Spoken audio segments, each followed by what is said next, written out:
Hello, welcome to build 4 of the 1/1000 scale Enterprise Refit. So this is the base here, and I printed out labels. This is not the label, this is just a piece of paper. This is just a test, but I'm planning on making a label here for this. Oh, I'm sorry. I made a label. I plan on attaching it to this when I'm done. So I went ahead and printed a bunch of labels for various stuff I'm working on at the moment. Got some stuff for the Mitsubishi Galant. Got my daughter's Jibanyan and stuff like that. These are custom inkjet water slide decal papers by Testers.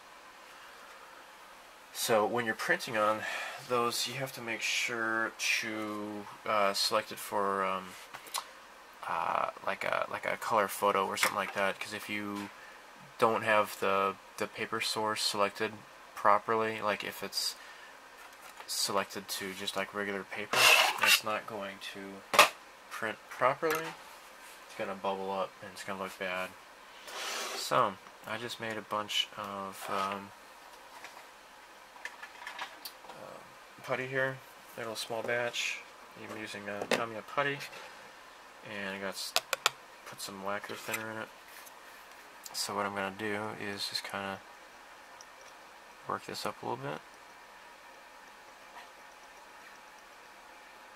and I will need to apply. Actually, I need some more lacquer thinner.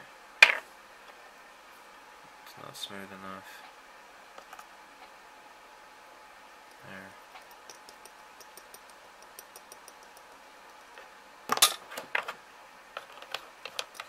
There. Now I just need to get a brush and just brush it on.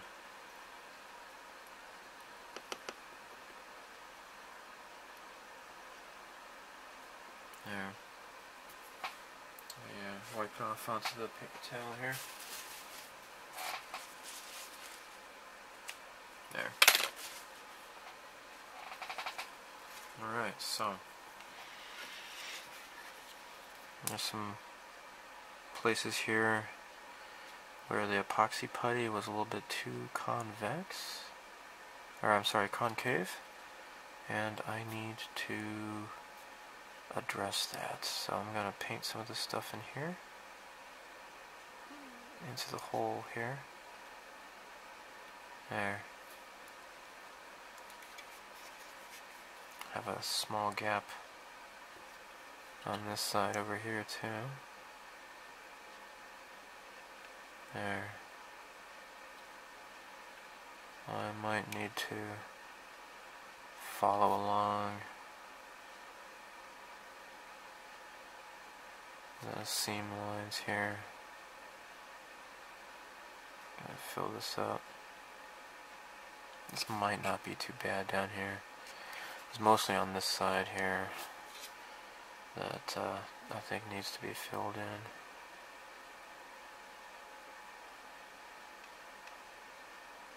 There.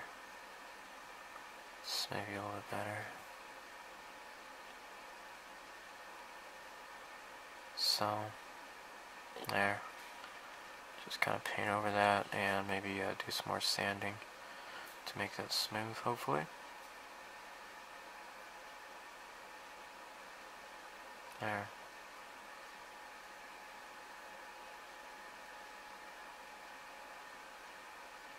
Okay. We'll just come back to this later. You just let this dry.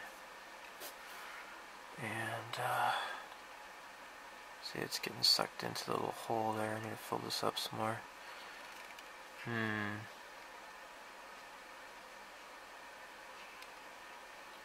There.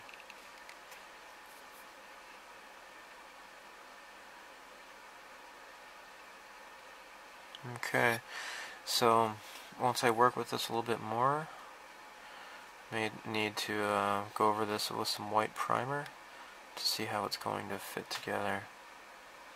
Make sure it's going to work okay.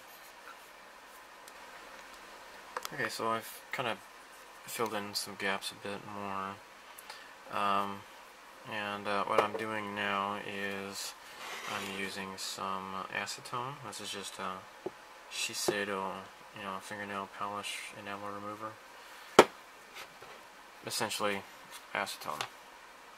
So I'm just dipping it in a cotton swab and just kind of going over where I don't want the putty to be, and just kind of clearing it out. So it's going to take several passes, I think, to get this to look right. And since it's kind of an obvious part of the ship, I probably want to spend more time trying to get this fairly nice. So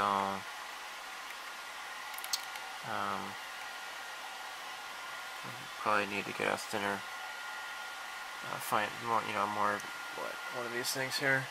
Just fine-tipped cotton swabs by Tamiya. That'll help me to get in here, do the small work. So after this, I think I'll probably start with Mr. Surfacer 500.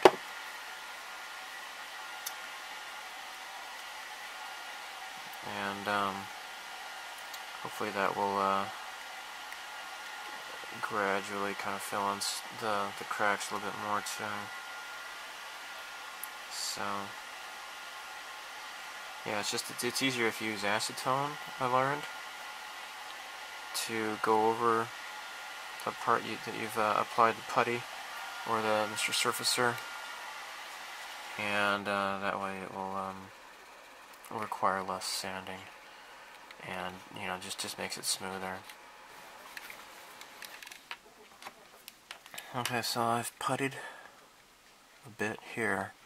So what I'm doing is I'm using a file here to just aggressively remove the excess. Don't need it to build up. I just want to get it in this stupid crack. And it's kind of easier said than done, I suppose, but I'm just kind of slowly working at this and removing the junk I don't want, because I don't want there to be like a rim around here. I just need to get putty into that crack. Or actually, it's not putty. I'm using Mr. Surfacer. But yeah, it's kind of difficult to do this. I still want to try to make this look nice. So this is just going to take some time, going over this several times. So it looks okay, kinda. If I can,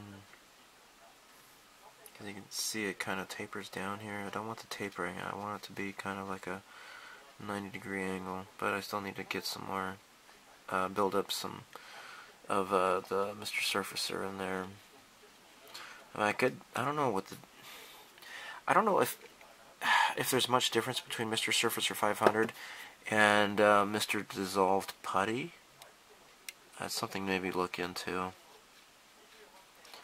But I don't know. I kind of want to get past the putty though, because it's kind of it's really small areas where I need to get this built up into. So maybe I'll just stick with Mr. Surfacer and just do layers and layers. It is looking a bit better though. I think it looks better. I have to get this in here too. Gosh.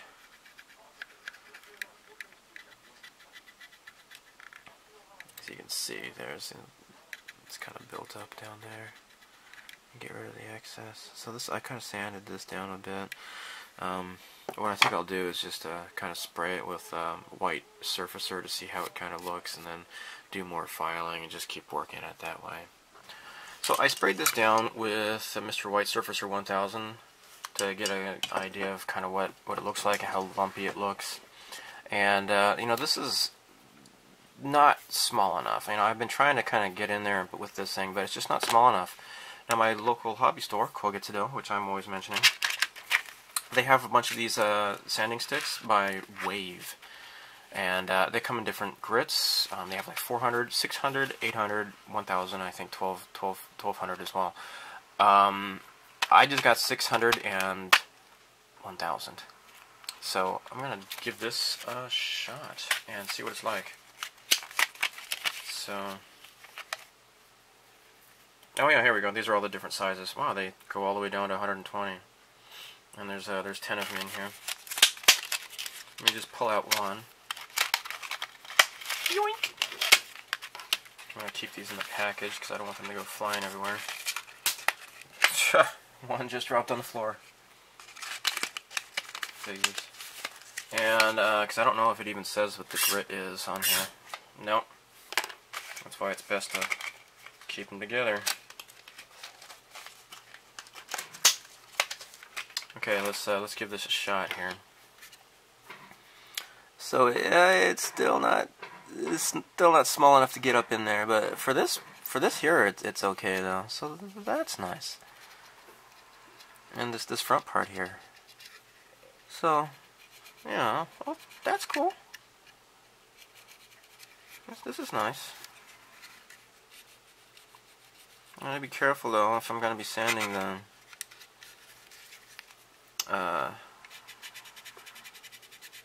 the resin here. I don't want to cause any dust clouds that might make me sick. I should probably get my mask on if I'm gonna be doing this very much.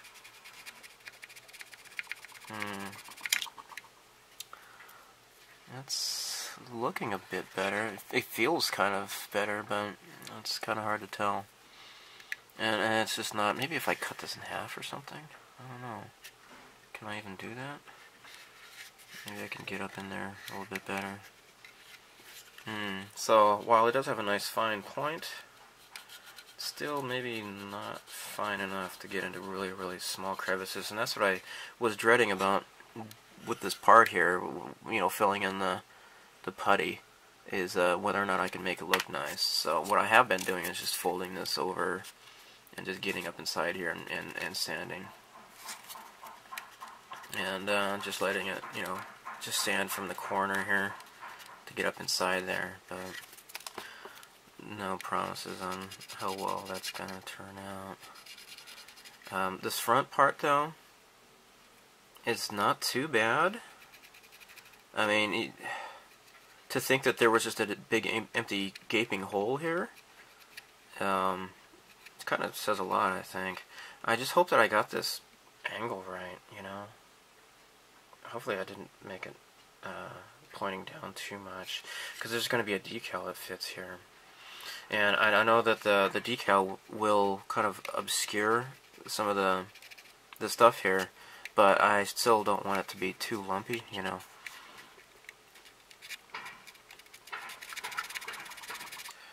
Okay, so while I was in the process of painting my Blue Impulse, I went ahead and I had some leftover white paint, so I just kind of shot this real quick. And I think it's looking a bit better. I've sanded it some more. I used my little scriber here, and I'm not good at scribing, but I kind of recreated this little you know, box-like shape here. And while it's not totally even along the front, I think this is about as good as I can get it to go. So I will need to begin priming this kit. So I watched Rebels of Cloud9. He primed his black. Kind of don't want to do that because it's going to take a lot of white to kind of build it up. I could possibly use the gray, like I would usually do, I suppose. Or I could go with this silver. I think I might use this. Maybe I'll just spray paint it silver. Who knows? Maybe it might kind of add a little bit to the shining effect underneath the white paint. Who knows? So I'm gonna shoot the kit with silver then. Yay! So here, everything is nice and silver. This Gaia Notes Silver Surfacer Evo is pretty nice. It's a little bit grainy, but if you notice down here, it's a little bit chunky. You know, I wasn't able to get all of it removed down there, but it's not too noticeable. So I guess I am more or less satisfied. So I'm gonna end this video here, and just bid you all farewell. This past weekend has been rather distressing with the news that's been going on with this Ebola crisis and such. I admit I kind of laughed at the whole bird flu and the swine flu scares because that was really nothing to be really concerned about. But this new Ebola thing is pretty dangerous, and considering that the way it's being handled in the United States is completely inept, is rather alarming. And the United States is really suffering from some decent leadership. It's been this whole thing is ridiculous, and President Obama is handling this as a PR thing instead of an actual health crisis. And especially, he's named this new czar, this new Ebola czar. The guy, he is the one behind the whole hanging Chad fiasco in Florida during the recount, the presidential election recount in 2000. This guy has no background in science at all. So this situation is getting out of hand, and it's really scary. So please give a prayer for the United States and for West Africa and the rest of the world, because apparently this is leaking into Spain now too. There needs to be some common sense. So anyhow, thanks for watching. Bye. Mister, if you do that marijuana gin again, I said forget it.